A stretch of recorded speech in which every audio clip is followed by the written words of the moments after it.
एक दिन में 8 लोगों को लाखों रुपए का चूना लगाया।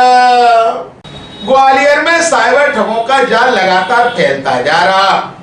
ट्रेडिंग में मोटे मुनाफे, KYC update, credit card limit बढ़ाने, कार्ड बंद होने और पेंशन कार्ड अपडेट जैसे झांसे देकर साइबर अपराधी लोगों की मेहनत की कमाई पर हाथ साफ कर रहे।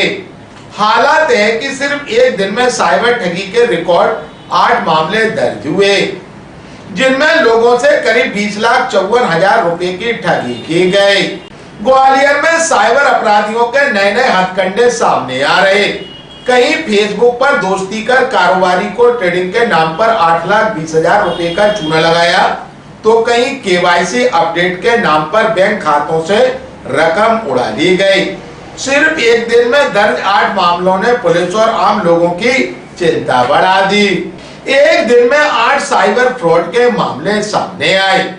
ट्रेडिंग में मुनाफे का झांसा देकर कारोबारी से 8,20,000 रुपए की ठगी कर ली।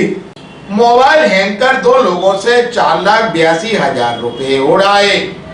केवाईसी अपडेट के नाम पर 1,84,000 रुपए की ठगी कर ली।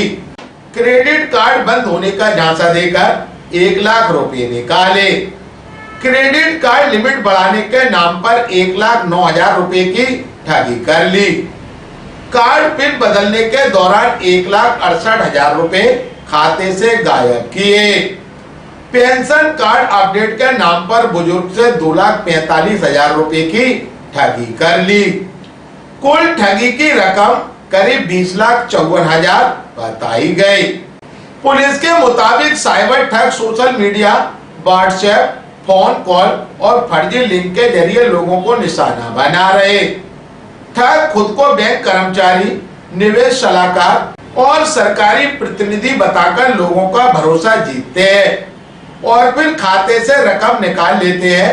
पुलिस का कहना है कि किसी भी अनजान लिंक पर क्लिक ना करें।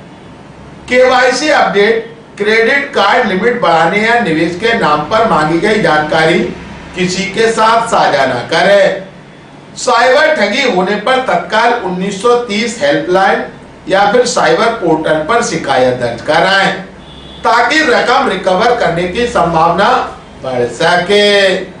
ग्वालियर में तेजी से बढ़ रहे साइबर फ्रॉड के मामलों ने एक बार फिर लोगों को सतर्क रहने का संदेश दिया है। थोड़ी सी लापरवाही आपकी मेहनत की कमाई को साइबर ठगों के हवाले कर सकती है।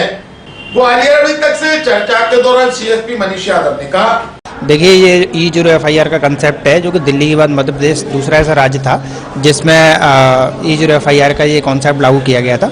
पुलिस मुख्यालय द्वारा लगातार इन चीज़ों की मॉनिटरिंग की जाती है और अभी तक इसमें तत्परता से लगभग अलग अलग थानों में E0FIR के बाद असल नंबर पर लगभग 100 FIR कायमी हो चुकी है।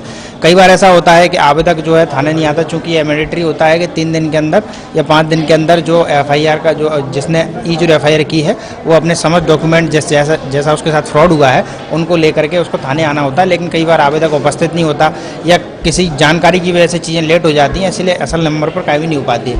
उसमें हाल ही में जो है कल जो है विशेष अभियान चला करके लगभग 8-10 थानों में अलग अलग FIR दर्ज हुई, जिनमें आवेदकों को बुला के उनसे समस्त डॉक्यूमेंट लेकर के जो उन पर फ्रॉड हुआ है, किसी के साथ शेयर ट्रेडिंग के नाम पर धोखाधड़ी हुई है, किसी के साथ OTP देने फ्रॉड हुआ है, किसी के साथ डिजिटल अरेस्ट हुआ है, अलग अलग तरीके के सारे फ्रॉड अलग अलग तरीके से हुए हैं। इसके संबंध में FIR दर्ज की गई है और लगातार हम लोगों का प्रयास है कि फरियादी के लिए चीज़ें आसान हो, उनके लिए पारदर्शिता बढ़े और आसानी से जो है उनकी शिकायत दर्ज हो, FIR दर्ज हो और उसमें त्वरित निकाल हो। इसके लिए लगातार हमारी ग्वालियर पुलिस इसमें कार्य कर रही है।